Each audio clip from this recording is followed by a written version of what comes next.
దానియేలు గ్రంథం 2వ అధ్యాయంలో ఒక చక్కటి మాట దేవుని వాక్యము చెప్తా ఉంది. దానియేలు గ్రంథం 2వ అధ్యాయంలో మరి రాజైన నెబుకద్నెజరుకు ఒక కలబడింది. ఆ కలకు సమాధానం కావాలి అని ఆలోచిస్తున్నాడు. అక్కడ ఉన్నటువంటి జ్ఞానులను చంపేస్తానంటున్నాడు. హీ ఈజ్ రియలీ ఇరిటేటెడ్, చాలా ఇరిటేట్ అయిపోయాడు. ఇంత ధనం ఇస్తున్నాను మీకు, నాకు పడిన కల లేదు. అండ్ దానియేలు he goes back to his team. ఆయన టీం వైపుకు తిరిగి వెళ్తాడు. You pray and I will go and prophecy అని అన్నాడు.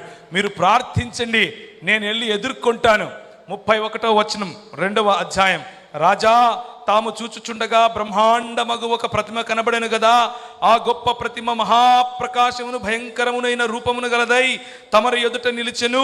ఆ ప్రతిమ యొక్క శిరస్సు మేలిమి బంగారమును, దాని రొమ్మును భుజములు వెండివియు, దాని ఉదరమును తొడలను ఇత్తడివియు, దాని మోకాళ్ళు ఇనుపవియు, దాని పాదములలో ఒక భాగము ఇనుపది ఒక భాగము మట్టి